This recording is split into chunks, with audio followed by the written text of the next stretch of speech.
sallallahu ala nabiyina wasallam. Abu Bakar, Umar, Utsman dan Ali semuanya memiliki karakter yang beda. Abu Bakar tidak seperti Umar, Umar tidak seperti Utsman, Utsman tidak seperti Ali bin Abi Thalib.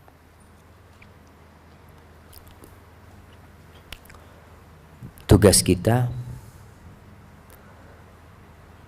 adalah bergaul dengan manusia sesuai dengan tipikal dia, bukan tipikal kita.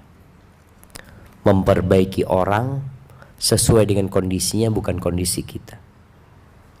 Sebagian orang tidak memahami ini. Rasulullah Sallallahu Alaihi Wasallam, bagaimana beliau berdakwah tidak dengan satu cara. Ada sahabat yang suka dengan fulus. Dikasih fulus, masalahnya selesai. Ada itu nggak usah ribut-ribut. Ada fulan kasih fulus, salam tempel. Antum punya istri ribut-ribut, antum belikan gelang emas, bungkus kado, dek, ini yang bisa aku berikan kepadamu. Ya Allah mas, repot-repot mas, Masya Allah. Wes, selesai sudah urusannya. Itu cuma butuh fulus. Tapi ada yang tidak perlu fulus. Dia punya duit, dia butuh perhatian. Menyelesaikannya dengan perhatian. Antum bagaimana? Baru sampai mobil telepon istri antum. Assalamualaikum. Ada apa telepon? Baru keluar rumah katanya. Nggak tahu, anak kepikiran sama anti. Allah Akbar. Istri itu jadi di sini cara memperbaikinya jamaah. Ada sesuatu yang perlu diperbaikin. Ada yang dengan pujian. Rasul sallallahu alaihi wasallam berbagi pujian kepada sebagian sahabat karena mereka suka pujian. Ada yang suka cinta, antum kasih cinta. Jadi ketika Anda bicara bagaimana memanage konflik, antum yang lebih tahu dengan istri antum nantinya. Istri anak ini tipikal yang seperti apa? Ada yang tipikal ngambekan. Apa yang harus antum lakukan? Ada perempuan-perempuan yang kalau dimanja malah menginjak-nginjak suaminya. Ada. Maka antum harus tahu ini nggak bisa seperti ini Ustaz. Anak kayaknya harus marahin. Ada yang dimarahin. Rasul sallallahu alaihi wasallam itu pernah memarahin Sofia. Jadi Sofia ini dalam satu perjalanan dia naik onta yang nggak bisa lari. Akhirnya terlambat datangnya Sofia. Rasul sallallahu alaihi wasallam menanti Sofia di dalam kota Madinah. Ditunggu Sofia, udah nangis-nangis. Nangis-nangis dia. Hamaltani ala ba'irin bati. Ya Rasulullah, engkau memberikan kepada aku tunggangan seekor onta yang gak bisa lari, kata dia. Sambil nangis Nabi SAW mengusap air matanya Sofia supaya Sofia ridha, minta maaf Nabi sama Sofia. Tapi Sofia tetap marah, tetap gak mau diem. Ketika itu Rasul SAW marah sama Sofia, ditinggal sama Nabi SAW Sofia. Akhirnya gantian sekarang, Sofia yang bingung. Sofia bingung padahal malam hari itu malam harinya Sofia. Artinya waktunya Nabi bermalam di rumahnya Sofia. Akhirnya Sofia bingung, ini terjadi konflik ini sudah. Maka Sofia langsung berhenti menangis, tidak mencari Nabi Muhammad SAW. Dia berangkat ke rumahnya Aisyah radhiyallahu taala anha. Dia minta tolong Aisyah, ini masalahnya kayak gini, tolong engkau perbaikin hubunganku sama Nabi Muhammad SAW, kata dia. Malam hari ini aku hadiahkan buat engkau. Hadiah buat siapa? Aisyah. Nabi SAW sore hari itu keliling ke rumah istri-istrinya. Sampai di rumah istrinya, rumahnya Aisyah. Aisyah itu pakai baju bagus, bersolek, ada parfumnya ini. Nabi SAW masuk, ada apa engkau ini? Ini bukan malammu, kata dia. Apa kata Aisyah? Dzalika fadlullah yu'tihi man yasha. Itu karunia Allah, Allah kasih kepada siapa yang Allah kehendaki. Tahu Nabi SAW, berarti Sofiyah menghadiahkan malamnya buat Aisyah. Selesai konfliknya ya. Dan subhanallah, pernah terjadi konflik yang cukup berat di rumah Nabi Muhammad SAW sama Zainab bintu Jahsh. Dalam hadis ini juga peristiwa berkaitan dengan Sofiyah ini. Nabi SAW mengatakan kepada Zainab, Zainab, kalau engkau pinjamkan ontamu kepada Sofiyah. Apa kata Zainab? Oh, engkau mau kasihkan ontaku kepada Yahudi itu? Marah Nabi SAW. Itu 3 bulan dihajar itu Zainab. Subhanallah. Sampai Zainab itu membalik kasurnya Nabi Muhammad SAW. Berarti dia sudah putus asa, Nabi gak akan datang lagi ke rumahnya. Setelah 3 bulan Nabi SAW datang ke rumahnya, Zainab ya kemudian terjadi saling memaafkan di sana, selesai urusannya. Artinya konflik itu akan terjadi. Antum sudah harus siap. Karena antum akan berhadapan dengan manusia yang tidak sama dengan diri antum. Dia punya keinginan, antum punya keinginan. Dia punya hobi, antum punya hobi. Dia dilahirkan dari satu rahim dan antum dilahirkan di rahim yang berbeda, yang membawa ya sifat-sifat dan tabiat-tabiat yang berbeda. Terus bagaimana menghadapi konflik? Yang pertama, jangan marah.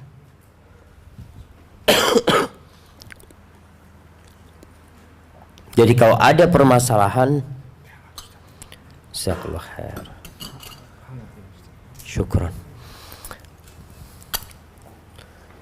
Ini kok kayaknya menghadap ke ana jemaah, bukan?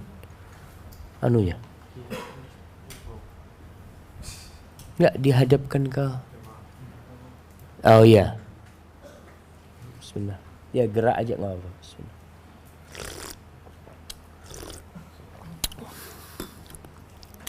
Alhamdulillah.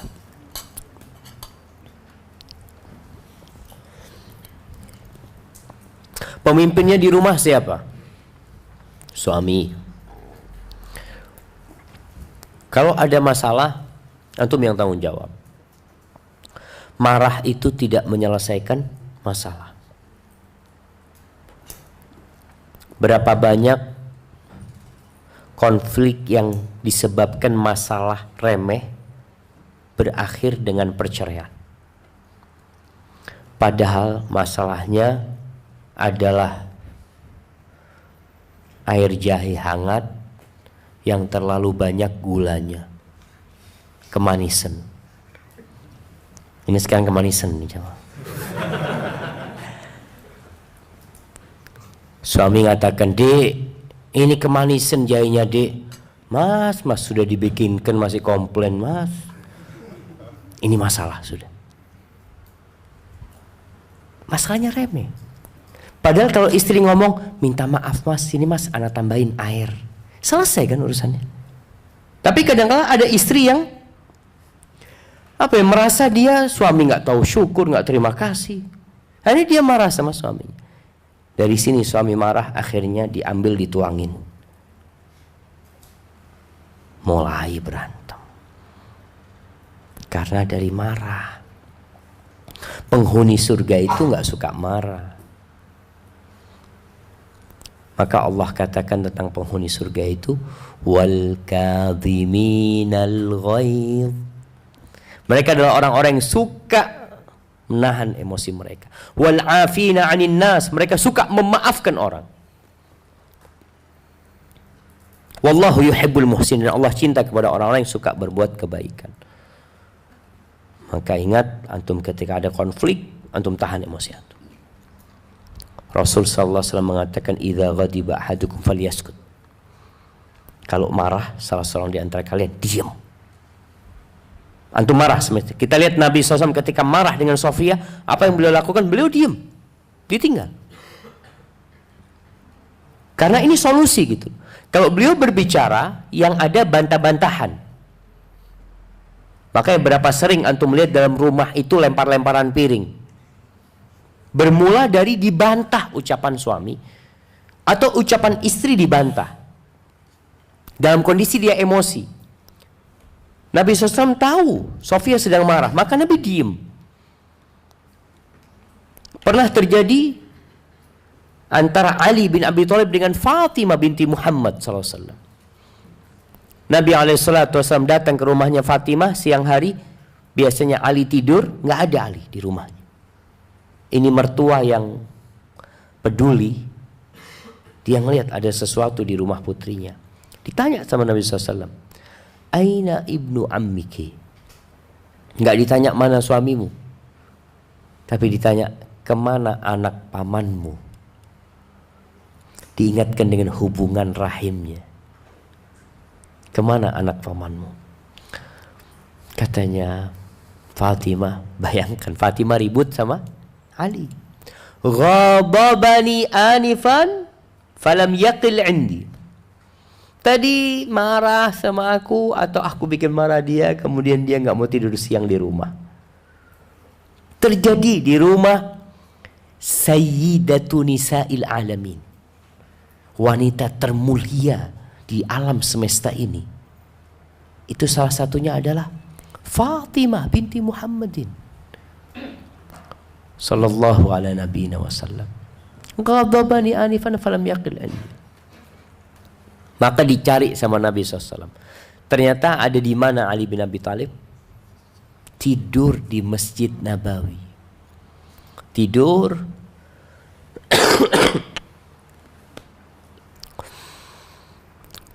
selendangnya terlepas, punggungnya penuh dengan debu. Lalu Nabi SAW mengatakan kepada Ali, Qum Aba Turab, Qum Aba Turab. Bangun, bapaknya debu. Yuk bangun. Dibangunin sama Nabi SAW. Artinya ketika ada masalah, diam. Kalau antum berbicara, takut yang keluar itu tanpa kontrol antum. Bisa jadi antum mengatakan kepada istri antum, aku pisah kamu. Padahal masalahnya cuma apa? Air jahe yang kemanisan. Jadi cerai. Ini banyak jemaah. Maka Rasulullah SAW mengajarkan kepada kita, emosi itu ada, tapi tahan, diam. Kalau engkau dalam kondisi berdiri, duduk. Orang yang marah dalam kondisi berdiri, biasanya dia punya keinginan untuk melampiaskan amarahnya dengan tangan. Dia pukul istrinya, dia lempar istrinya. Sampai kemarin ada seorang wanita ngomong, ya Ustadz, ana yang salah Ustadz. Ana ini suka cemburu sama suami ana.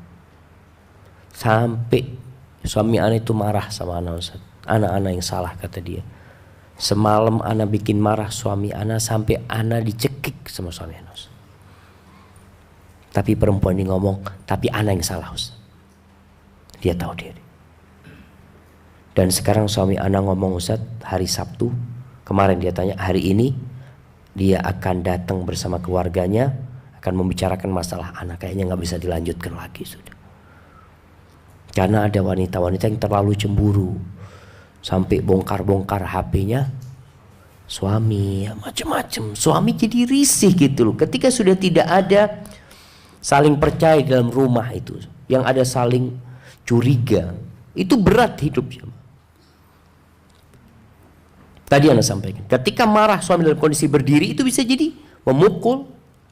Maka kata Nabi SAW, falyajlis, duduk. Kalau duduk masih marah ya, ngelihat gelas ini kepingin dilemparkan gelas ini, mau seperti itu. Rebahan dia, rebahan. Dan ingat, antum ketika melihat pasangan hidup antum melakukan kesalahan, antum juga melakukan kesalahan. Jadi untuk menghibur diri, ketika melihat ada kesalahan dilakukan pasangan hidup kita, supaya kita tidak marah, supaya tidak terlalu emosi, tahulah engkau manusia biasa yang penuh kesalahan. Kata Nabi SAW, kullu bani Adam khata' wa khairul khata'in at-tawwabun. Semua manusia itu melakukan kesalahan, dan sebaik-baiknya melakukan kesalahan adalah yang bertobat kepada Allah, kembali kepada Allah. Kembali kepada Allah bukan berarti dia tidak ngulangin dosanya, jemaah. Bisa jadi orang bertobat kemudian ngulangin dosanya, tapi ketika dia bertobat dia sudah niat untuk tidak ngulangin. Kan syarat tobat sudah jelas. Karena ada seorang wanita, ini juga masalah keluarga. Ada seorang wanita mengatakan, Ustadz, ana dapetin suami ana main judi online Ustadz 2 kali.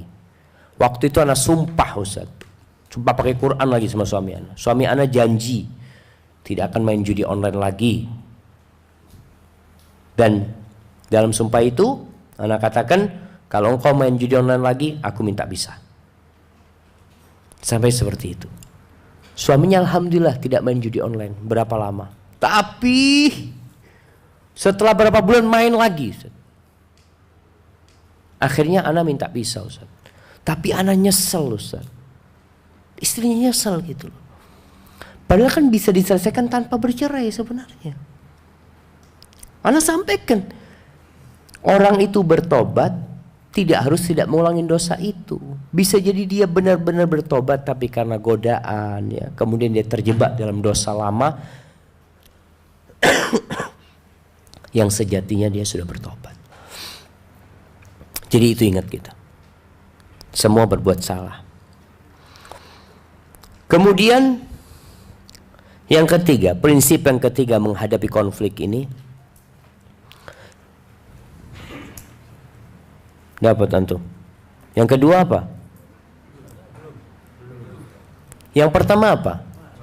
Jangan marah. Yang kedua, ingat semua berbuat salah. Ya apa jemaah?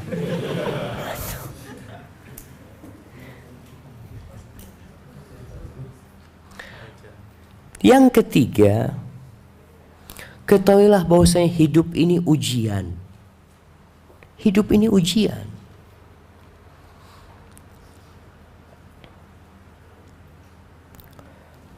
Jadi antum mau sama istri ini, antum mau cerai sama dia, antum mau jadi duda, antum tetap dalam ujian, tidak akan lepas dari ujian. Yang lulus dari ujian itu 2 orang. Satu bersyukur, yang satu bersabar.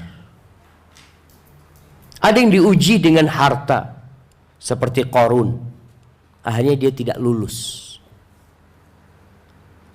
Ada yang diuji dengan penyakit dan kehilangan harta, seperti Nabi Ayub alaihissalam, beliau bersabar. Ada yang diuji tidak punya anak bertahun-tahun. Kadang-kala masalah konflik itu disebabkan nggak punya anak. Ada yang diuji, Nabi Ibrahim alaihissalam berapa tahun nggak punya anak. Nabi Zakaria berapa tahun nggak punya anak. Ketika seorang melihat, ya ini memang ujian, aku dapat istri seperti ini, iya. Atau istri mengatakan, Ustadz, ana dapat suami kok zalim Ustadz, ya. Dia mudah sekali marah, mudah sekali mencaci maki. Apakah kemudian anti gugat cerai? Selesai masalahnya, anti keluar dari ujian itu, anti akan menjadi janda dan terjebak dalam ujian mungkin yang lebih besar. Mungkin juga ketika anti jadi janda, bawa anak, suami nggak peduli sama anak-anak anti. Anti akhirnya harus bekerja sendiri. Jadi seharusnya orang memandang hidup ini ujian, sudah anak akan hadapi. Makanya sebagian ulama itu Masya Allah, ketika dia dapat istri yang akhlaknya buruk, yang suatu hari sohibnya itu datang ke rumahnya alim ulama ini jamaah.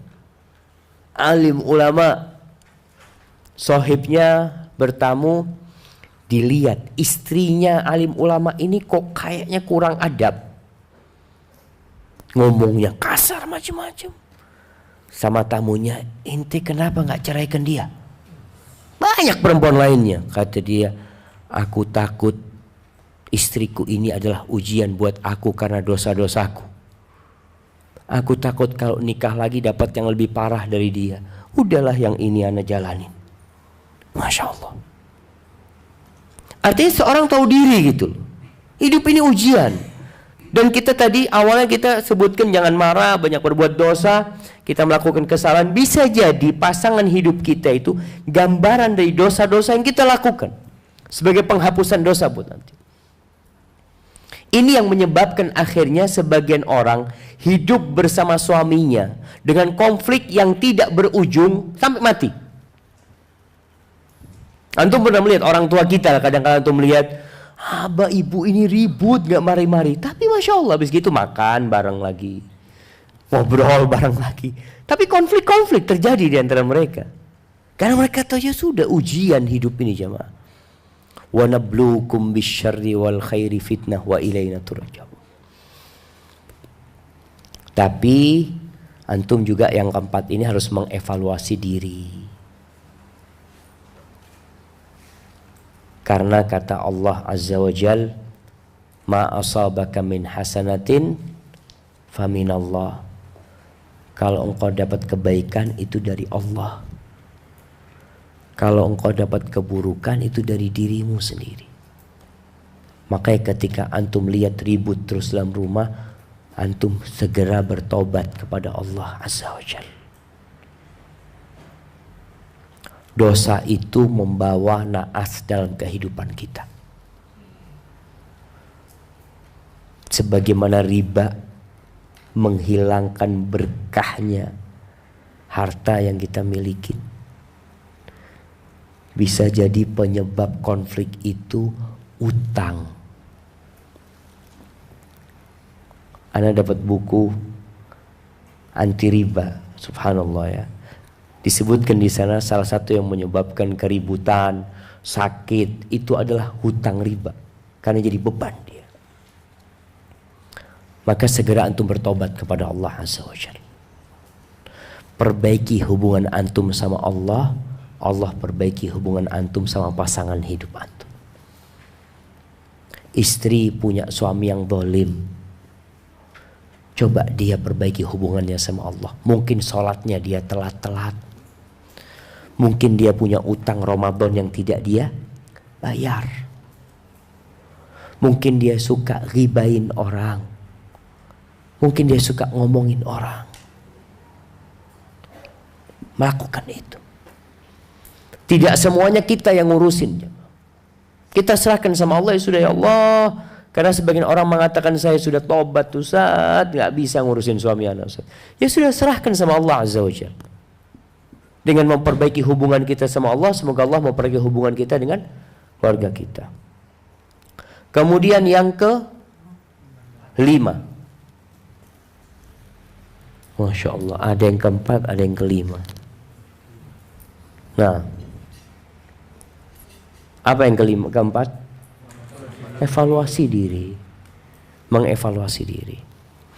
Yang ke-5, masalah dalam rumah jangan keluar dari tembok rumah. Masalahnya tetap di sini. Kadangkala ada orang ngomong, ini ngomong di sini, habis di sini. Jangan keluar rumah. Kenapa? Kita tuh nggak tahu di luar rumah orang itu suka sama kita apa tidak. Banyak orang-orang yang subhanallah jamaah ingin merusak rumah tangga kita. Sampai pernah seorang suami itu sering ditelepon sama perempuan. Telepon perempuan. Setiap perempuan itu telepon, dia ngomong sama ini, ngomong sama kau. Nggak tahu perempuan ini maunya apa. Terakhir, kalau yang ngomong perempuan dimatikan sama perempuan ini, sama penelpon ini. Sampai suatu hari lakinya yang ngomong sama istrinya, engkau kenapa sih kok suka telepon Ana? Kata dia, ya aku iseng aja, nggak suka ngeliat kalian kok harmonis banget hidupnya.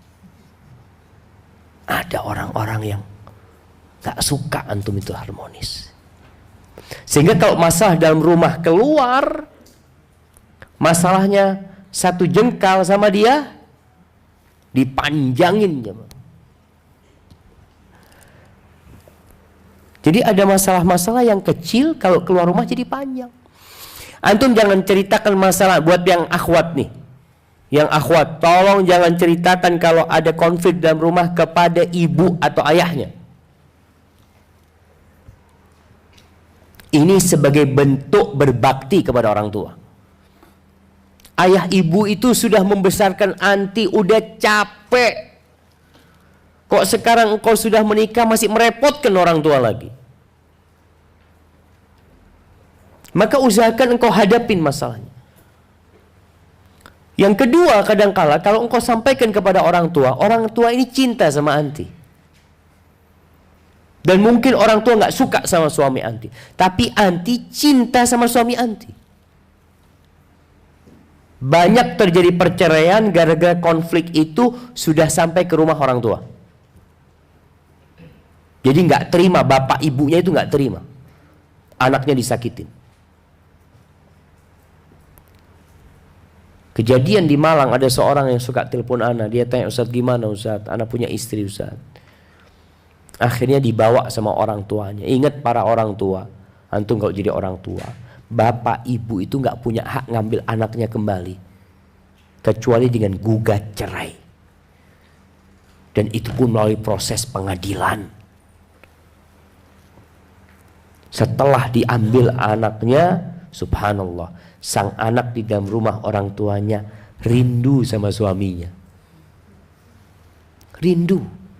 Karena suaminya teman tidur dia, teman makan dia. Sekarang dia hidup sama orang tuanya seperti seorang janda. Padahal masih punya suami. Dan dia kepingin balik ke suaminya, orang tuanya sudah mengatakan nggak boleh.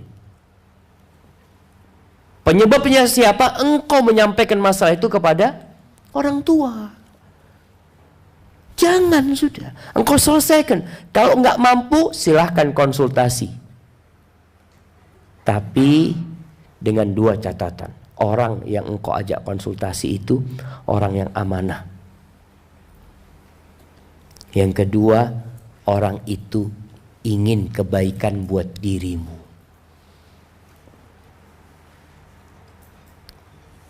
Karena kalau tidak, berbahaya. Curhat jangan di medsos. Ada seorang perempuan, adiknya telepon Ana, Ustaz, Ana merasa kakak Ana ini punya masalah berat Ustaz sama suaminya Ustaz. Ana minta solusi. Antum tahu dari mana? Ana tanya. Ana lihat status kakak Ana Ustaz. Status kakaknya benci dengan seorang lelaki. Maksudnya suaminya. Kalau antum sampaikan di medsos, kira-kira apa yang akan terjadi? Suami akan lebih marah lagi gitu. Maka cari orang yang amanah dan cinta kebaikan buat antum. Seperti antum kalau mimpi kebaikan, itu nggak boleh diceritakan kepada semua orang. Antum boleh cerita kepada orang yang mencintai antum. Mimpi buruk jangan ceritakan kepada siapa-siapa. Antum mimpi buruk jangan cerita sama siapa-siapa. Takut ditakwilkan ngawur. Akhirnya antum hidupnya susah gara-gara mimpi itu. Ana mimpi rumah ana kebakaran Ustaz. Temennya, oh kayaknya ya kamu mau cerai sama suamimu, kata dia. Akhirnya benar terjadi perceraian. Gara-gara itu jadi beban buat dia. Maka tolong Kalau mau curhat, curhat sama orang yang amanah dan cinta kebaikan buat dirimu. Tentunya orang ini juga punya ilmu karena bisa mengarahkan. Sohib, tidak semua sohib anti amanah. Tidak semuanya cinta kebaikan. Sebagian sohib kita itu memanfaatkan kita. Dia dekat sama kita karena kepentingan. Bisa jadi dia iri dengan keharmonisan rumah tangga kita. Ketika antum anti cerita, ana kok kayaknya curiga sama suami ana ya. Oh, memang ana berapa kali kelihatan sih suami kamu. Kelihatan apa? Ya kelihatan ke masjid maksudnya. Hati-hati. Baik. Kemudian cari akar permasalahan. Apa sih masalahnya?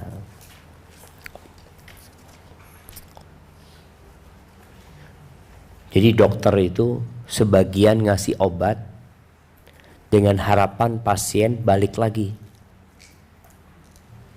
Tapi kebanyakan dokter enggak. Dia ngasih tahu, nih, ketika dia datang, laporan, dok, anak sakit, dok. Apa sakitnya? Suka batuk, dok. Ada dokter yang kasih obat batuk. Tapi ada dokter yang tanya, kamu ngerokok? Iya, dok. Kamu kalau mau sembuh berhenti ngerokok. Kalau enggak ada manfaatnya ini, obat ini. Sampai ada dokter mengatakan, kamu kalau masih ngerokok jangan kesini lagi sudah. Nggak ada gunanya obat ini. Karena penyebabnya kamu tahu. Tapi tetap dilakoni gitu loh. Maka dalam masalah rumah tangga ini kita harus cari apa penyebabnya sih. Kalau penyebabnya ternyata remeh, seringkali masalahnya remeh. Masalah apa? Suami pulang kemalaman. Setiap pulang malam istri tanyanya apa? Dari mana, mas? Ya dari tempat kerja tadi. Ngapain? Ya lakukan kerjaan. Sama siapa? Ini kayak polisi aja cuma sedang bikin BAP itu. Subhanallah. Akhirnya suami mulai naik suaranya, ribut. Berarti kan istri tahu penyebabnya ini pertanyaan-pertanyaan yang kurang berguna. Diganti pertanyaannya. Suami pulang, tanya, mas kayaknya mas capek mas, mau dipijit mas. Allahu Akbar. Itu selesai masalahnya mas. Sambil dipijit ya, ngobrol sama suami. Mas punggungnya kok keras mas ya, ngerjain apa di kantor mas? Ceritalah suami. Tadi itu mobilnya kempes bannya, ganti ban. Artinya nggak perlu awal datang dalam kondisi capek, istri langsung nyerang gitu loh, dengan suara yang penuh tuduhan. Capek suamimu ini. Dan buat para akhwat, ketahuilah, akhwat ini Allah ciptakan mampu meredam amarah suami. Makanya perempuan itu disebut sakan, tempat ketenangan dan kedamaian. Menikah pun untuk mendapatkan sakinah. Jadikan itu perempuan mendapatkan sakinah di diri anti. Nah, jadi cari sebabnya. Cari sebabnya. Kalau sebabnya di suami, berarti ada usaha untuk memperbaiki suami. Allah Subhanahu wa ta'ala memerintahkan kepada para suami atau suami istri untuk saling watawasau bil haq watawasau bis sabr. Ada caranya ngasih tahu suami, suami ngasih tahu istri juga ada caranya. Jangan di depan anak-anak. Jadi ada garis merah yang nggak boleh dilewatin. Ada garis merah nggak boleh dilewatin. Dan rasa pembahasan Ustadz Fadlan sudah. tentang hak-hak dan kewajiban. Ada pertanyaan-pertanyaan yang nggak boleh ditanyakan. Ada hal-hal yang demi menjaga. Contohnya buka HP pasangan. Itu garis merah, janganlah. Kecuali suami yang memberikan izin. Gitu. Baik, kemudian ketika sudah tahu sebabnya, maka berusaha untuk memberikan nasihat. Dan istri ini yang keberapa? Yang ketujuh, istri banyak mengalah. Kenapa istri kok harus mengalah, Ustaz? Karena suami ini pemimpin. Pemimpin itu biasanya nggak semuanya, itu agak gengsi mau minta maaf. Padahal yang salah pemimpin. Makanya di mana-mana selalu pemimpin nyalahkan anak buahnya. Ini gara-gara kamu. Padahal yang memerintahkan siapa? Dia yang merintahkan. Suami ngomong sama istrinya, "Dek, aku kok kepingin makan rawon, Dek ya." Dibikinkan rawon sama istrinya. Mungkin suami lupa. Sampai rumah, loh kok rawon lagi? Istri nggak perlu jawab, "Mas, kan kamu yang minta rawon." Jangan. Ini akan memicu keributan. "Ya Allah Mas, minta maaf, aku kira kau kepingin rawon Mas, minta maaf Mas." Ya sudah nggak apa-apa, selesai sudah urusannya. Dia makan gitu loh. Jadi yang ngalah itu istri. Istri selalu ngalah. Insya Allah kalau istri ngalah selalu selesai masalah. Itu kata Rasulullah SAW. Kata Nabi SAW, "Ala unabbi'ukum binisaikum min ahlil jannah." Kalian mau nggak aku kasih tahu istri-istri kalian penghuni surga? Bala ya Rasulullah, tentu maulah. Lalu Nabi SAW mengatakan, "Kullu waludin wadudin a'ud. Iza usi'at au asa'at ila zawjiha au iza zalamat au zulimat." Kata Nabi SAW, wanita itu adalah yang pengasih, yang subur dan suka kembali kepada suaminya. Yang kalau dia berbuat salah, dia berbuat zalim, atau perempuan itu yang dizalimi oleh suaminya.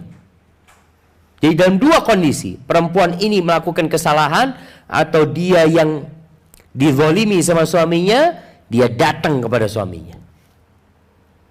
Dia pegang tangan suaminya. Dia mengatakan, "Hadhihi yadi fi yadik." Ini tanganku di atas tanganmu. Aku tidak akan memejamkan mata sampai engkau memaafkan aku. Yang salah siapa? Suaminya padahal. Yang minta maaf istrinya. Biasakan seperti ini. Perempuan biasakan seperti ini. Untuk ya memanage konflik itu supaya nggak ada. Kesian sama anak-anak lah kalau ribut terus. Padahal sang ibu bisa dengan mengalah selesai masalahnya. Karena sebagian wanita nggak mau ngalah. Dia mengatakan, "Ustadz, bukan ana yang salah, Ustadz." Nabi SAW tidak bicara siapa yang salah. Tapi Nabi bicara siapa yang mengalah. Siapa yang mengalah? Istri. Tapi kalau ternyata istri antum yang marah, apa yang harus antum lakukan? Ini nggak tahu diri ini istri, Ustaz. Anak ini pemimpin di kantor, anak dihormatin orang, Ustaz. Anak keluar rumah dicium tangan anak. Sampai rumah sama istri dibentak-bentak anak, Ustaz. Apa yang harus dilakukan? Sabar juga. Bahkan Nabi SAW pernah ada masalah yang cukup besar di rumah. Istrinya Aisyah memecahkan piring di rumah Nabi Muhammad SAW. Bayangkan, Nabi SAW sedang bersama tamu di rumahnya, di rumahnya Aisyah. Salah satu istrinya kirim makanan ya untuk tamunya ya, di piring. Ada pembantunya yang ngantarkan. Sampai ke rumah Nabi Muhammad SAW. Subhanallah, piring itu ditampel sama Aisyah. Ditampel di depan tamu-tamu sallallahu alaihi wasallam. Jatuh piar, kuenya berantakan, piringnya pecah. Apa yang dilakukan oleh suami? Ini bicara manajemen konflik. Nabi SAW sambil ngambilin makanannya dikasihkan kepada tamu-tamunya, beliau mengatakan, gharat ummukum, ibu kalian lagi cemburu. Jadi ini makan ini. Selesai. Nabi tidak urusin istrinya. Tapi Nabi melihat ini konflik bisa membesar. Kalau istri yang sana tahu piringnya pecah, maka piringnya Aisyah diambil, dikasihkan kepada pembantunya. Makasih ya, suruh bawa ke sana. Apakah di malam hari Aisyah didudukkan? Nggak ada riwayat yang menjelaskan hal itu. Jadi masalah di situ habis di situ. Nabi tidak mengatakan engkau tidak tahu diri, memalukan aku di depan tamu-tamu melakukan itu. Sama sekali. Kenapa? Karena Nabi tahu dengan sifat wanita Sallallahu Alaihi Wasallam. Jadi beliau pun bersabar. Jadi sekali-kali suami itu yang minta maaf sama istrinya, yang ngalah. Pernah suatu hari pula di rumah Nabi kita Muhammad Sallallahu Alaihi Wasallam, Aisyah itu mengangkat suaranya lebih keras daripada suara Nabi Muhammad SAW. Sampai Abu Bakar mendengar. Abu Bakar minta izin masuk ke rumah Nabi Muhammad SAW, dikasih izin, beliau langsung datang menjumpai Aisyah untuk menampar Aisyah, untuk memberikan pelajaran kepada putrinya. Atarfa'ina sautaki ala Rasulillah SAW, berani-beraninya kau ngangkat suaramu lebih tinggi daripada suara Nabi Muhammad SAW. Apa yang dilakukan Nabi Muhammad SAW? Nabi duduk, alhamdulillah ada bapaknya datang. Ya kasih tahu nih anakmu kasih tahu ini. Enggak. Nabi SAW langsung bangun menghalangi Abu Bakar supaya tidak bisa menyentuh Aisyah radhiyallahu taala. Dihalangin, diselamatkan Aisyah ini dari bapaknya. Akhirnya Abu Bakar merasa gak enak, pulang dia. Selesai kejadian itu, duduk nih, udah kondisi tenang tapi masih diem-dieman ya. Namanya habis marah. Nabi lalu mengatakan SAW, engkau gak ngelihat tadi aku belain kamu dari orang yang memukul kamu tadi? Iya. Akhirnya baikan mereka berdua. Abu Bakar datang lagi ngelihat Aisyah sama Nabi SAW lagi ketawa-ketawa ya. Apa kata? Ya Rasulullah, adkhilna fi sulhikuma au fi silmikuma kama adkhaltumunani fi harbikum. Ya Rasul, masukkan aku dalam perdamaian kalian setelah engkau masukkan aku dalam peperangan kalian. Akhirnya masuk lagi gitu Abu Bakar Siddiq. Subhanallah. Jadi ada masalah yang bisa diselesaikan sebenarnya semuanya. Masya Allah.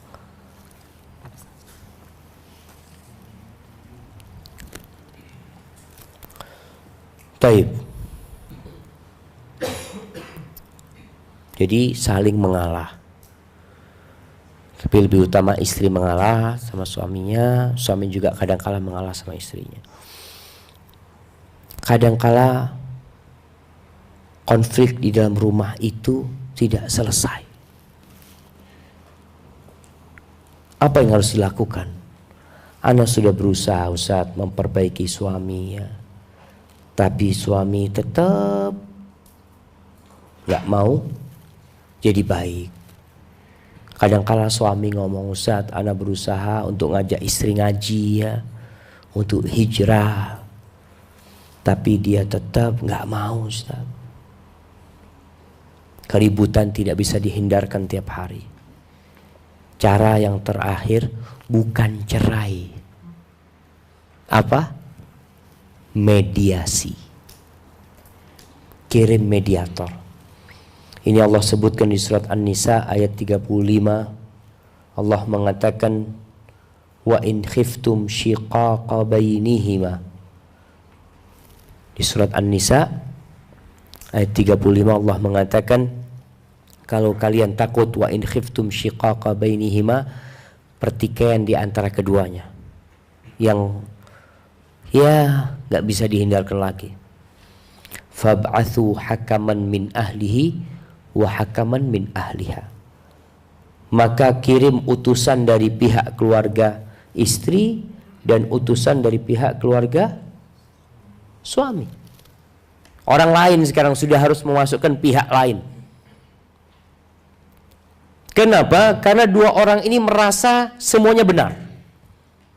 Orang kalau merasa salah dan dia mengalah, selesai urusannya. Tapi sang suami merasa dia yang benar, sang istri merasa dia yang benar. Lalu dibutuhkan dua orang yang melihat siapa sebenarnya yang salah, siapa sebenarnya yang zalim dalam masalah ini. Ini ada sebuah kisah yang diriwayatkan oleh Ibnu Katsir dalam tafsirnya dari Ibn Abi Mulaikah, bahwasanya Aqil ibn Abi Talib, Aqil ibn Abi Talib berarti saudaranya Ali bin Abi Talib, dia itu menikah dengan Fatimah binti Utbah bin Rabi'ah. Utbah bin Rabi'ah salah satu dari orang-orang musyrikin yang terbunuh pada waktu perang Badar, yang dibunuh oleh Hamzah atau dibunuh oleh Ali pada waktu itu. Ini menikah, Aqil menikah dengan putrinya Utbah. Faqalat tasiru ilayya wa unfiq alaik. Katanya istrinya mengatakan, udahlah kau nikah sama aku yang kasih nafkah kepadamu. Sebenarnya kewajiban memberikan nafkah siapa? Suami. Tapi ada perempuan yang kaya raya, udah yang penting kau jadi suamiku, engkau nggak usah ngasih nafkah aku lah, aku yang kasih nafkah kepadamu. Ini istri boleh mengatakan itu. Jadi kalau ada akhwat-akhwat yang sudah mapan hidupnya, ya mungkin dia dapat warisan banyak dari orang tuanya, dikasih usaha sama orang tuanya, kemudian dia melihat ada seorang ikhwan yang baik hati, lalu dia mengatakan melamar diri ikhwan tersebut, mau dia kirim orang, nggak ada masalah. Ini yang terjadi dengan Aqil bin Abi Talib dengan Fatimah binti Utbah. Kemudian fakana idza dakhala 'alaiha qalat aina Utbah bin Rabi'ah wa Syaibah bin Rabi'ah. Setiap kali Aqil ini masuk ke rumahnya Fatimah, Fatimah itu selalu bertanya, Utbah bin Rabi'ah di mana? Syaibah bin Rabi'ah di mana? Dia cerita tentang bapaknya sama pamannya, dia tanyakan kemana, ada di mana. Mereka ini sudah, Fatimah masuk Islam, bapaknya kan mati dalam kondisi kafir. Suatu hari kayaknya lagi sakit hati atau ada masalah Aqil bin Abi Talib ini, ketika Fatimah bertanya,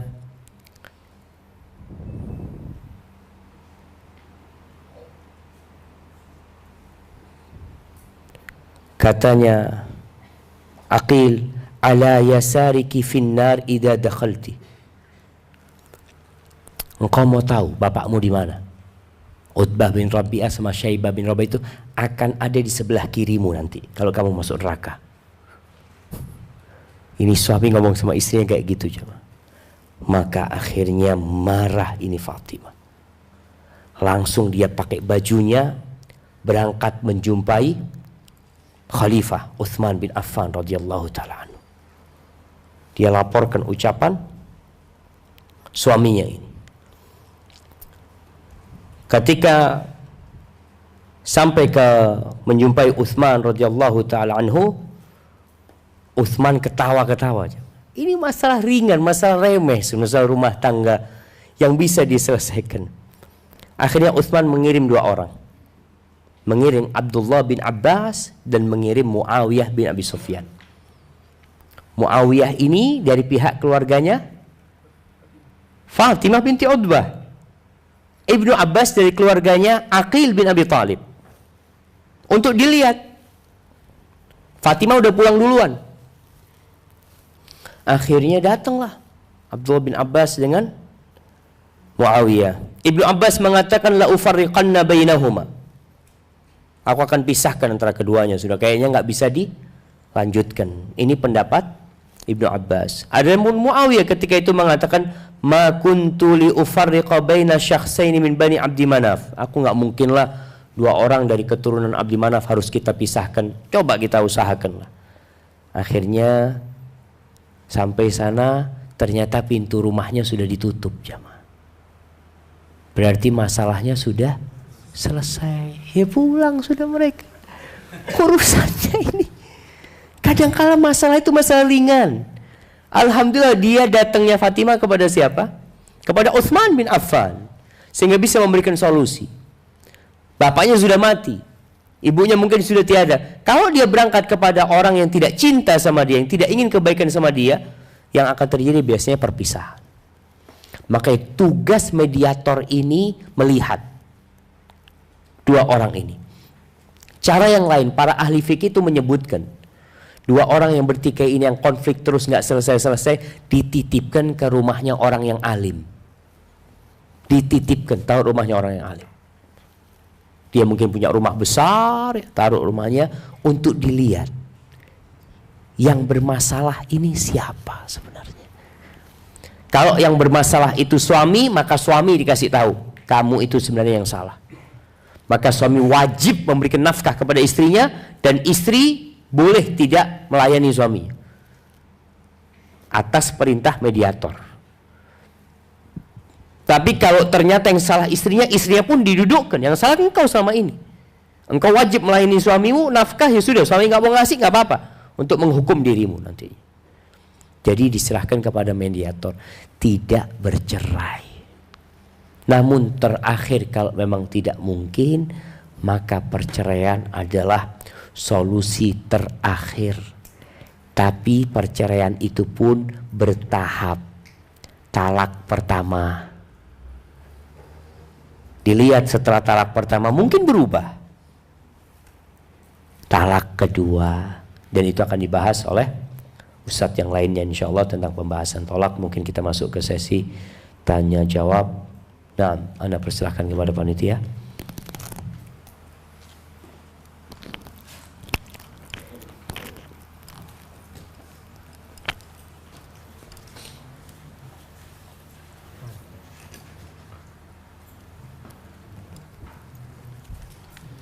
Baik, kita masuk ke sesi tanya jawab.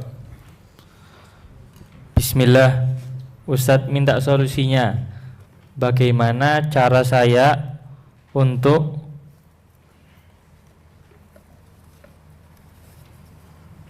memperbaiki hubungan ibu dengan ibu mertua yang sering bentrok?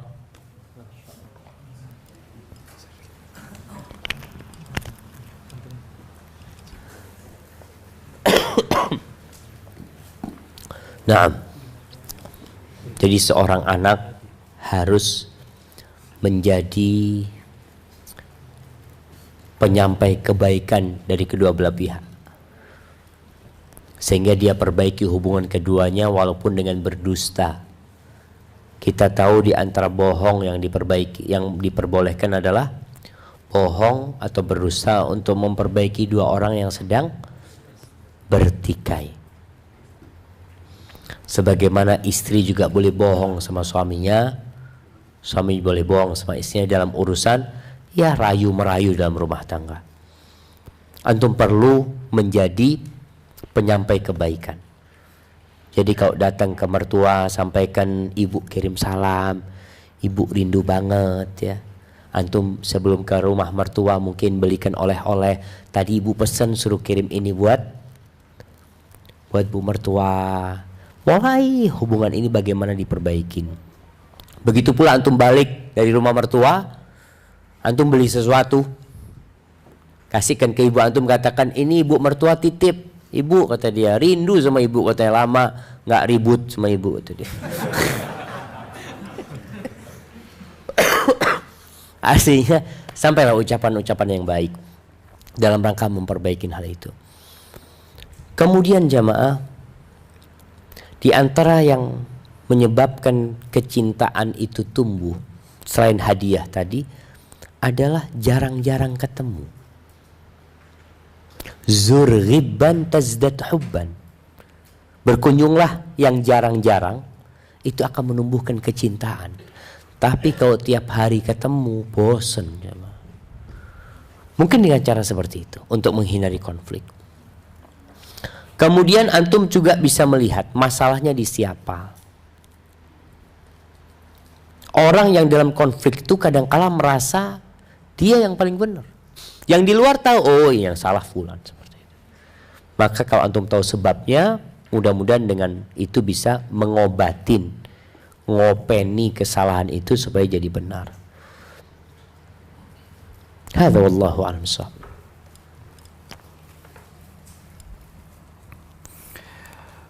Assalamualaikum warahmatullahi wabarakatuh. Ustadz, bolehkah Anda menikah dengan akhwat yang dari sisi fisik, keluarga, harta dan suku baik, namun berbeda akidah dan manhaj dengan anak? Akidahnya Asy'ariyah, Ustadz. Nah, jadi kalau bicara menikahin orang yang mungkin berbeda akidahnya, berbeda manhajnya, antum perlu perhatikan. Ada orang-orang yang sebenarnya perbedaan akidah itu dia nggak mempelajari. Dia itu orang awam. Artinya ya ikut kebanyakan orang. Bukan seorang akhwat yang memang mengkaji tentang akidah, mengkaji falsafat, semoga dia menjadi tahu tentang akidah itu. Ada yang seperti itu. Kalau yang seperti itu yang memang mengkaji, mempelajari, maka jangan takut antum malah terbawa dengan mereka. Tapi kalau dia akhwat yang awam sebenarnya, jadi akidahnya itu ya akidah orang tuanya, dia juga bukan orang yang mengkaji agama lebih dalam, tapi akhwat itu adalah orang yang suka kebaikan, suka ilmu, hanya saja belum sampai ilmu kepada dia, dan secara agama dia itu melaksanakan kewajiban dan meninggalkan yang haram, insya Allah masih ada harapan.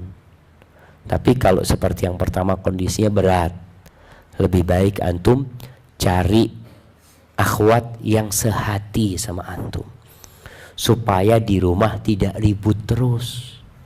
Pulang kerja langsung buka kitab, mana kitabnya?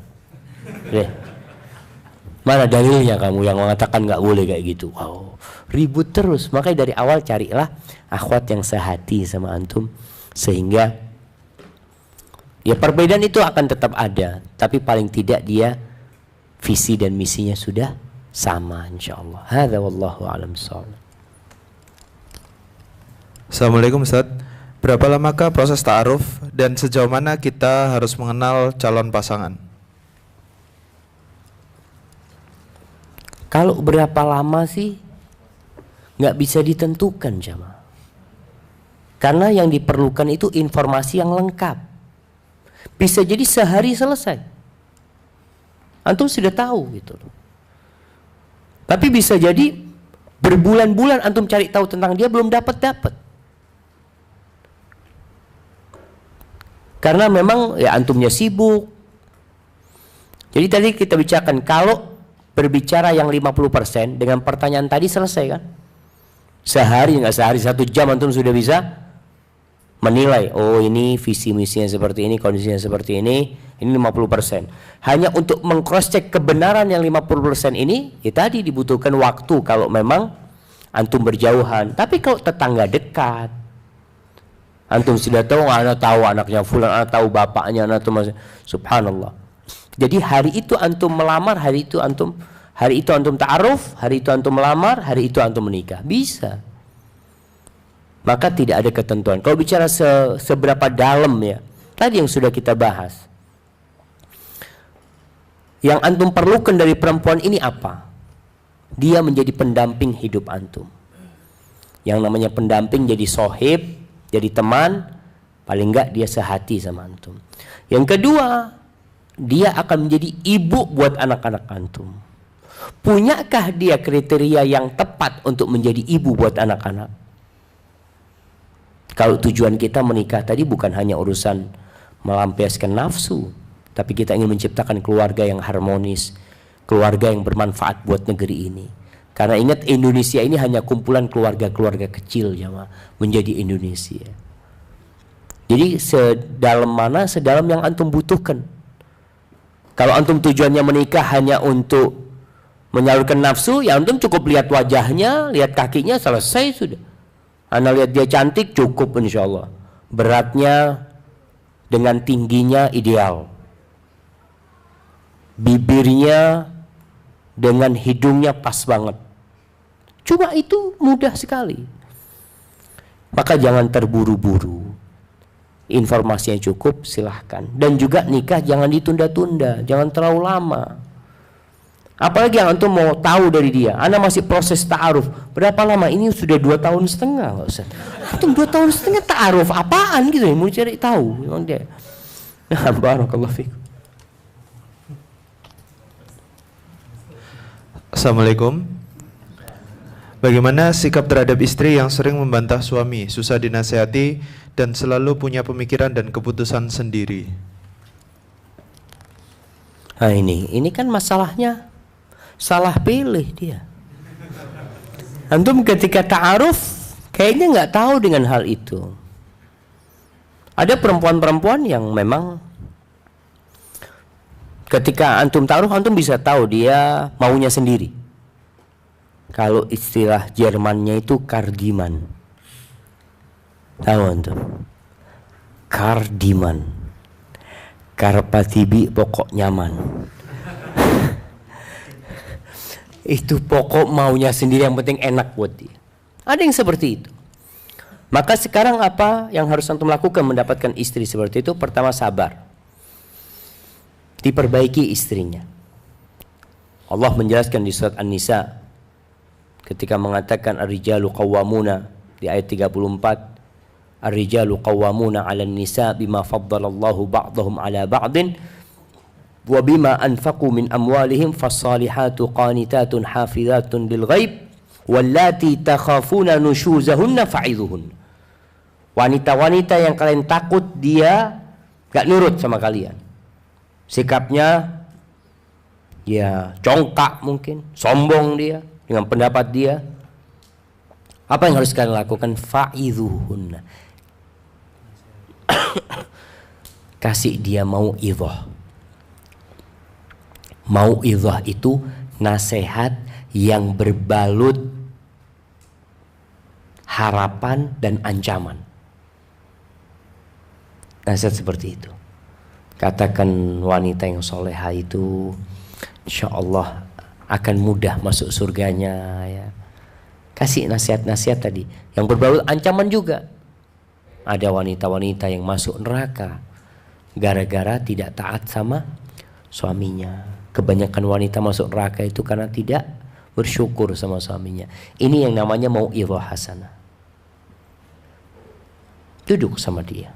Jadi bukan marah-marah. Bahasanya Allah itu mengatakan fa'idhuhunna. Kasih arahan, pencerahan dari dia. Berbalut cinta dan kasih sayang. Suami ketika ngasih tahu istrinya, dasarnya itu cinta. Dasarnya bukan benci, karena dia cinta. Ini ibunya anak-anak ana loh.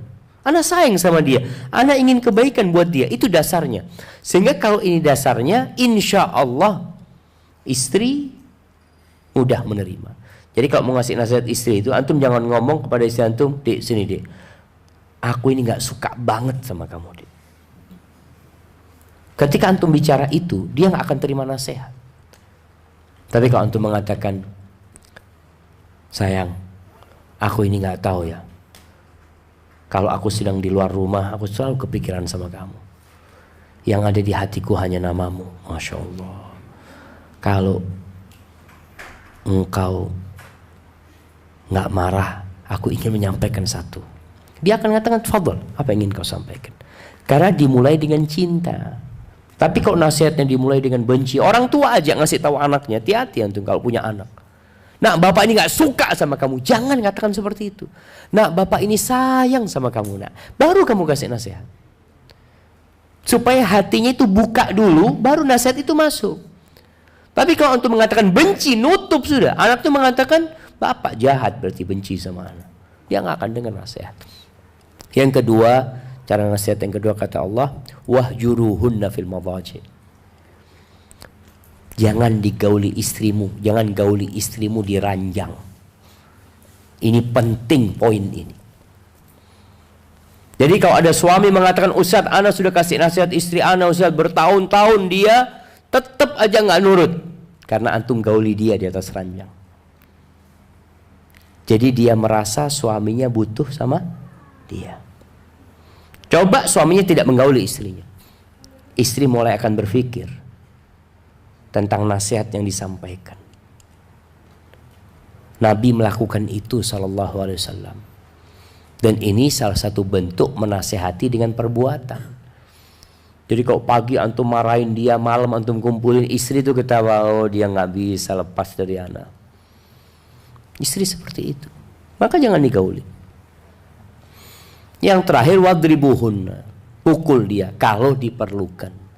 Dan ingat, memukul yang tidak melukai dan tidak mematahkan tulang lah. Pukul dengan siwak, dengan pulpen tangannya, hanya untuk mengingatkan keseriusan antum.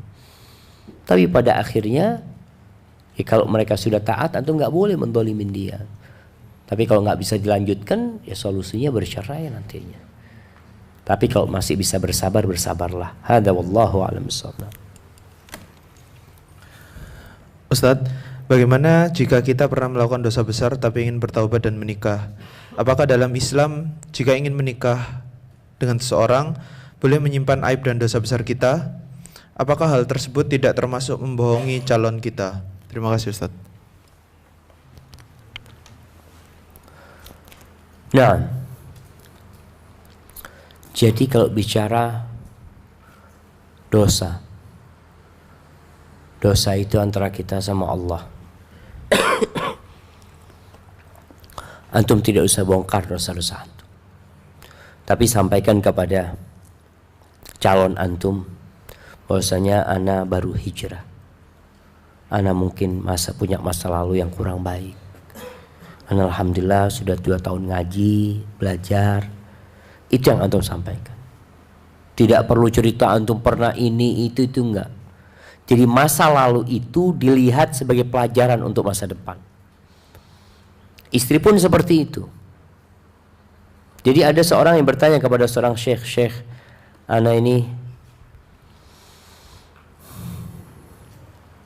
mendapati istri ana nggak perawan, syekh. Terus ana baru 3 hari nikahnya. Ya, ana ini takut dia itu bukan wanita baik-baik. Antum itu lihat sekarang. Kalau perempuan itu perempuan baik-baik, perempuan soleha, antum lihat dia, namanya keperawanan itu bisa hilang bukan karena berzina. Mungkin bisa jadi dia diperkosa, kalau bicara yang buruk. Mungkin bisa jadi karena sebuah olahraga. Kemudian ada selaput darah, itu macam-macam saya ceritakan. Ada yang kau mungkin nggak berasa. Kau tahu nggak urusan itu? Ada yang nggak tahu juga, cuma kau perasaan, syekh, kata dia. Ya sudah, mungkin istrimu punya masa lalu yang kelam. Tapi kalau dia sudah bertobat, engkau tutupin aibnya. Kalau dia sudah bertobat. Tapi kalau dia belum bertobat, ya bisa jadi memang harus bercerai dengan dia. Tapi syekh pun ngasih tahu, mungkin engkau jangan cerai baru 3 hari, tunggu dulu lah, kata syekh. Engkau coba ngobrol dia dengan, ya cari waktu yang tepat, ngobrol sama dia. Kalau memang itu mengganggu dirimu, sampaikan kepada dia, ini masalahnya gimana. Engkau siap mendengarkan cerita dia, kata dia, siap ana syekh, dengan semua konsekuensinya. Karena bisa jadi jamaah ada orang yang bertobat dan dia lebih baik daripada yang tidak pernah berbuat dosa. Dan bisa jadi antum juga punya masa lalu yang kelam. Naudzubillah, mungkin ada fulan pernah berzina, lalu dia dapat istri nggak perawan. Apa yang dia lakukan? Antum ingat, antum pun tidak perjaka sebenarnya. Maka sudah, terima apa adanya, asalkan sudah bertobat. Hadza wallahu a'lam bishawab. Assalamualaikum warahmatullahi wabarakatuh, Ustaz. Apabila ada aib atau cacat fisik, misal bekas operasi, apakah disampaikan pada saat sebelum menikah? Nah, aib-aib yang seperti ini yang memang akan menimbulkan masalah di kemudian hari perlu disampaikan. Karena bekas operasi itu memang memperburuk fisiknya, artinya nggak sempurna gitu loh jamaah. Maka sampaikan. Dan tidak perlu malu, walaupun ini aib, supaya semuanya jelas. Aku ini pernah operasi usus buntu, mamanya. Aku pernah operasi ini. Tadi yang kita juga sudah jelaskan, riwayat penyakit juga penting, sehingga tidak ada yang merasa tertipu. Ada seorang, Ana masih ingat, masih kerabat Ana ya, di Sumeneb waktu itu mau nikah. Jadi perempuan ini di punggungnya itu ada kayak apa ya, kayak menonjol gitu loh punggungnya ini. Akhirnya disampaikan kepada pihak suaminya, yang kau lihat ini ada satu daging lah di sini, tapi nggak apa-apa, itu sudah diperiksakan nggak masalah. Akhirnya si suaminya mau lihat seperti apa, supaya nggak cukup dengan cerita. Takut cerita kan nggak sama dengan melihat jemaah. Akhirnya perempuan ini suruh pakai baju yang agak ketat. Ketika nazar, dia lihat di punggungnya itu ada aib itu. Alhamdulillah sang suami menerimanya. Dan akhirnya mereka menikah jadi keluarga yang sakinah jemaah. Artinya aib itu sudah diketahui sejak sebelum menikah. Jangan ada yang disembunyikan gitu loh jemaah. Hadza wallahu a'lam bishawab. Assalamualaikum Ustaz. Jika Anda sudah menikah, bolehkah menempatkan istri untuk tinggal di rumah bersama orang tua? Karena sekarang orang tua Anda sudah sepuh dan Anda tidak ingin meninggalkan orang tua karena beliau sekarang sedang sakit jantung yang sewaktu-waktu bisa kambuh. Anda juga ingin merawat dan berbakti kepada orang tua. Apakah diperbolehkan, Ustaz? Kalau dari pertanyaannya, menempatkan istri berarti ikhwan. Iya jemaah. Jadi istri itu memiliki hak sandang, pangan dan papan. Dia punya hak rumah sendiri. Walaupun kecil, walaupun ngontrak, rumah dia sendiri. Tapi kalau memang antum nanti sudah punya niat kumpul sama orang tua, maka antum sampaikan kepada istri sebelum menikah, supaya tidak terjadi konflik.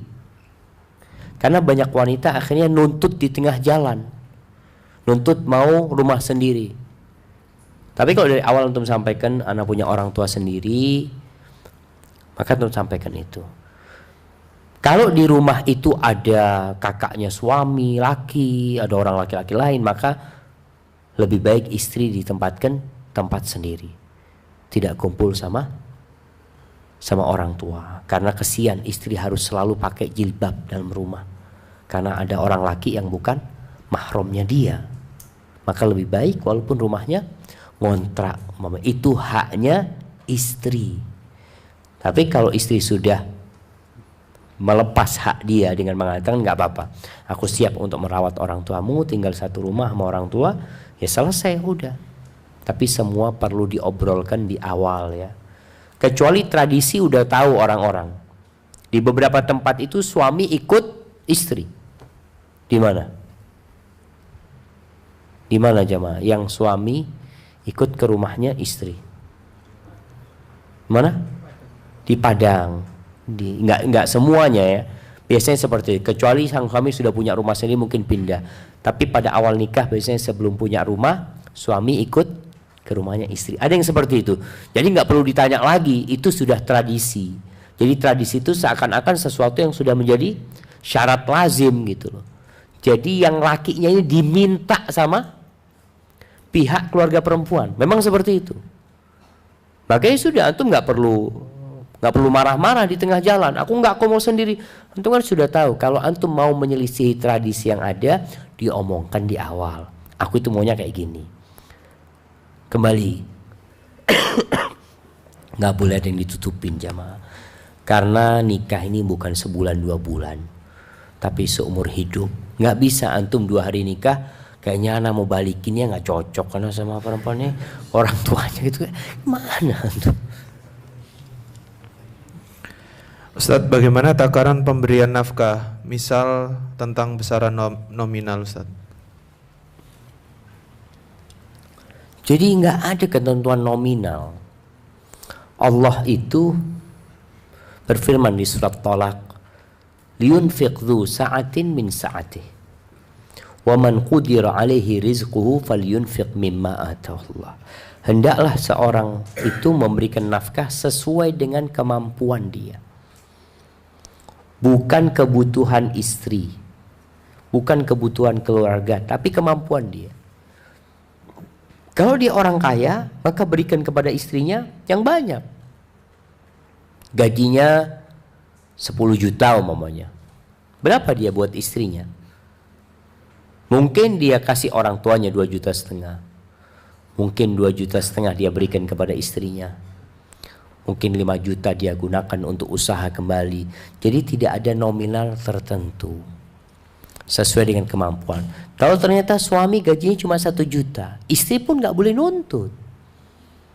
Jadi ini betapa adilnya Islam ini jamaah. Ketika suami kaya, berikan yang banyak kepada istri. Ketika suami miskin, istri gak boleh nuntut sama suaminya. Makanya istrinya Abdullah bin Mas'ud radhiyallahu ta'ala anhu, Zainab, dia itu tidak pernah nuntut sama suaminya. Bahkan dia bekerja di rumah menenun untuk makan keluarga. Karena dia tahu kemampuan suaminya. Jadi gak ada bicara nominal. Kalau bicara nominal itu biasanya untuk mahar.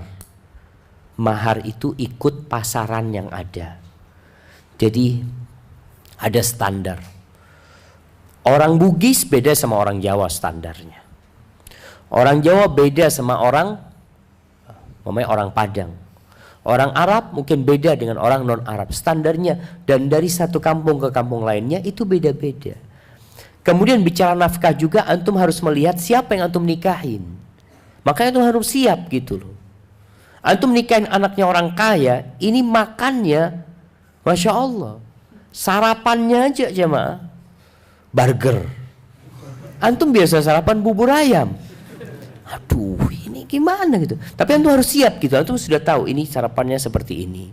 Sehingga kalau bicara nominal nggak ada ketentuan nominal yang pasti ya, tapi sesuai dengan kemampuan. Itu yang Anda ketahui. Hadza wallahu a'lam bissawab. Ustaz, apabila suami istri yang sudah lama menikah belum dikaruniai anak, apakah diperbolehkan suami berpoligami atas dasar alasan tersebut? Pertanyaan kedua, apakah tetap dibenci oleh Allah sebuah perceraian yang terjadi karena ada yang terzolimi? Bisakah mendapatkan cinta Allah kembali setelah perceraian tersebut? Padahal jika tidak bercerai ditakutkan akan membahayakan bagi pasangan atau anak. Mungkin nggak punya keturunan gitu, Ustaz.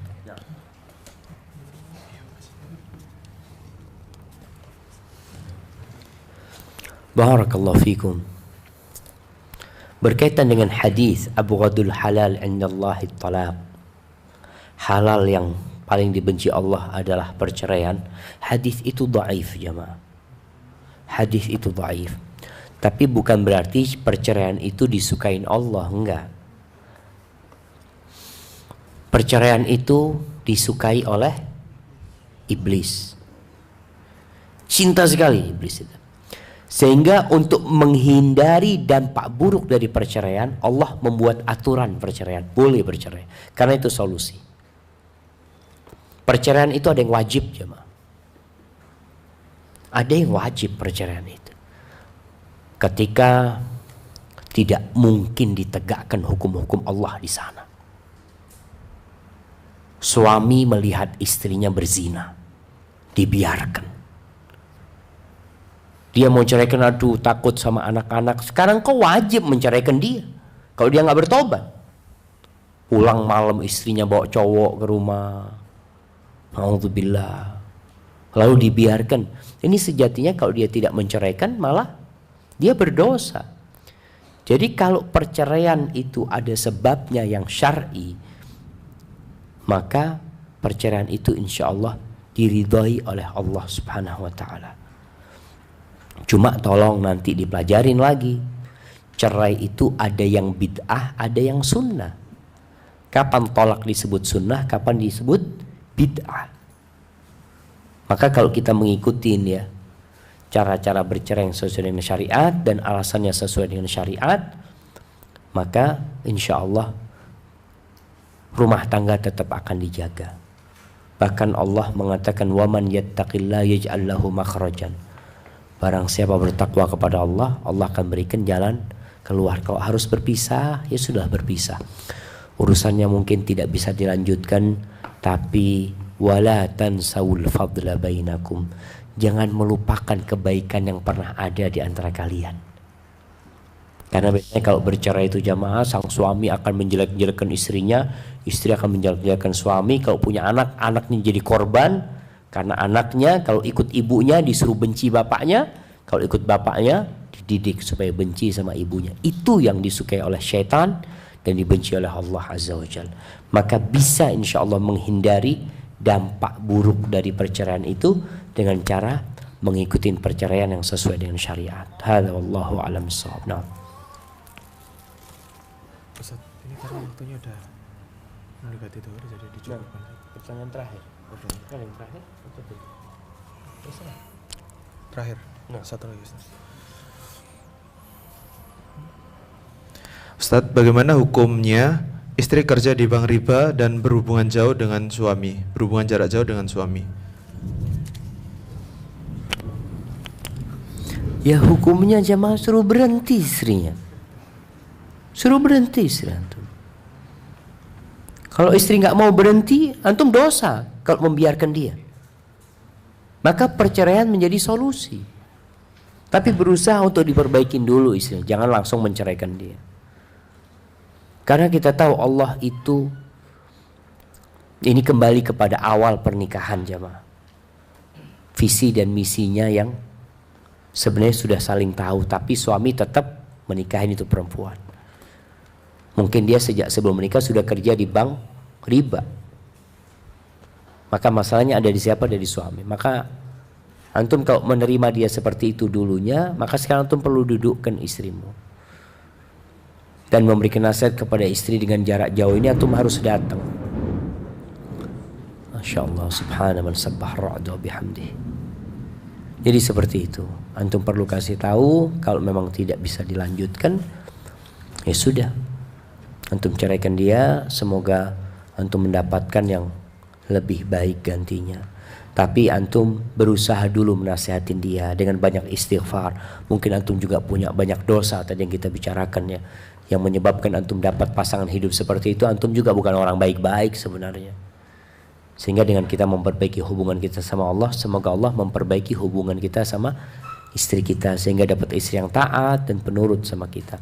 Hadza wallahu a'lam bissawab. Karena sudah mau masuk waktu zuhur jamaah, mohon maaf atas segala kekurangan. Yang benar dari Allah, yang salah dari ana pribadi. Hadza wa sallallahu ala nabiyyina Muhammadin wa ala alihi washabihi wasallam. Ana serahkan kepada ketua panitia.